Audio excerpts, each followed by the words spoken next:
Look, we've got 5 there.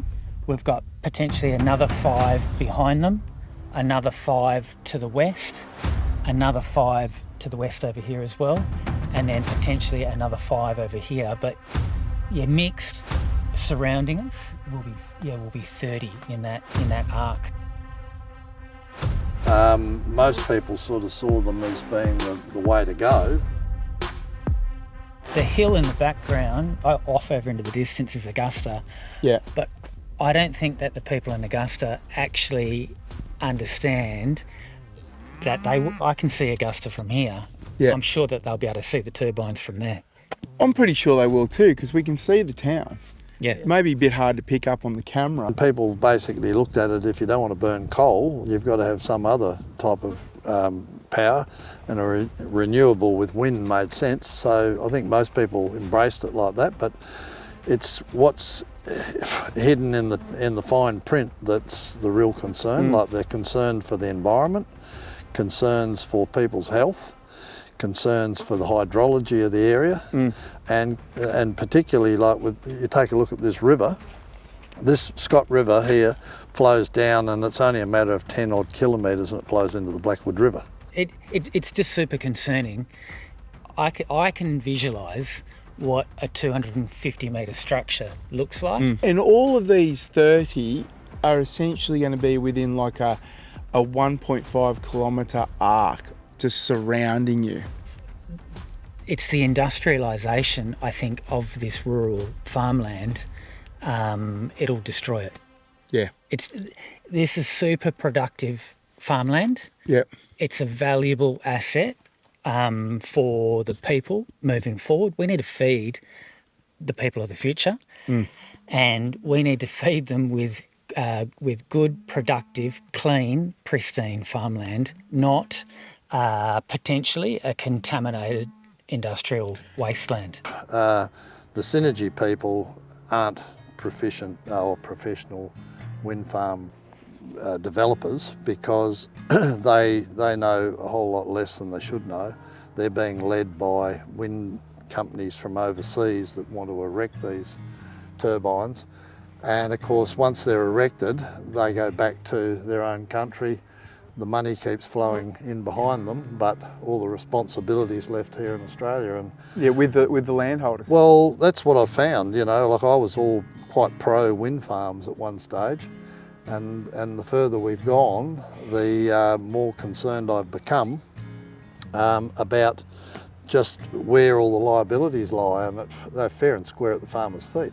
But they can't answer those questions. And the thing is, they should be able to answer that straight away. They should have water quality readings for the last 3 years, so they have baselines. So the geology under the ground varies remarkably, and this water that's in the aquifer, in the superficial aquifer where we tap into it, is actually pressurised. Yep. So there's our concern. Like, if the wind towers are going to be put up, they need footings in the ground at least 10 metres. And they're only the moderate sized ones.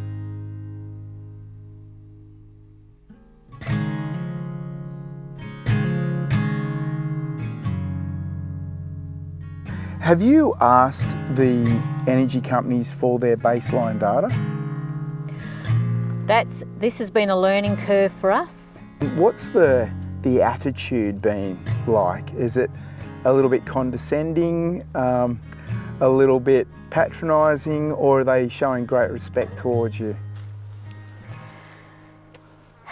In the beginning, it was there was respect. They're trying to get you on board? Yep. And there was lots of, buttering up and telling us how good it's going to be. But all the way along, they haven't been able to answer the questions we needed answered. When we've asked for what are they going to do about preventing contamination, preventing vibration, preventing noise, preventing nuisance, they come back with every time, we haven't got the feasibility results yet. And from our business perspective, it's just put us in a position of limbo, because we can't afford to have our land devalue because of a project going in next door, Yeah. which I think there's a definite private property aspect to this. And what was written in the contract isn't what they said over a cup of tea. I was diagnosed with PTSD, went to the doctor and was diagnosed with PTSD. So it just got worse for me.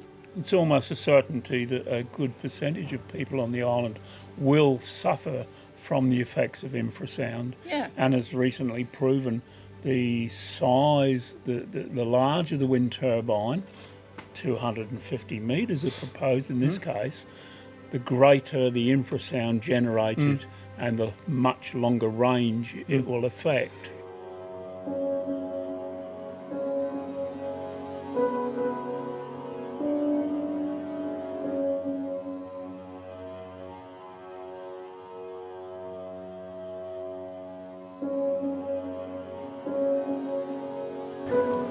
When you are digging down into the ground to lay the foundations, which we estimate are around about 10 metres deep, then you've also got the tie-ins that go down another 5 metres, I believe. Is it very likely for a crack in an aquifer and the acid metal sulfates being released into the environment? Yeah, so I mean this is really well understood. The Department of Water have done investigations down there. They've identified it as a high risk area for acid sulfate soils. So you've got pyritic materials, you've got compacted ironstone layers down there. And as soon as you excavate that material and expose it to oxygen, you get that oxidation process and you get the generation of sulfuric acid. So any excavation on that plane where you're going to bring material to surface and you're going to expose it to oxygen is a risk. It's a huge risk. It's been proven, in many instances down there. So yeah, to me it's an unacceptable risk, and that's one of the reasons why I'm against development on the Scott Ironstone Plains. Full stop. The other side of it is for the environment. I think history shows with the being up mine that the acid sulfate soil there, and when it gets brought to the air, there's a real problem as to why it never eventuated. So I think the environment probably is first and foremost, being a biodiversity hotspot here in the Margaret River, Augusta region. We don't want to ruin that. I guess the renewable energy space is it's on our back door more or less, but I'm not saying that I'm not against renewable energy, but the time and the place where we put these projects really needs to be considered, I think.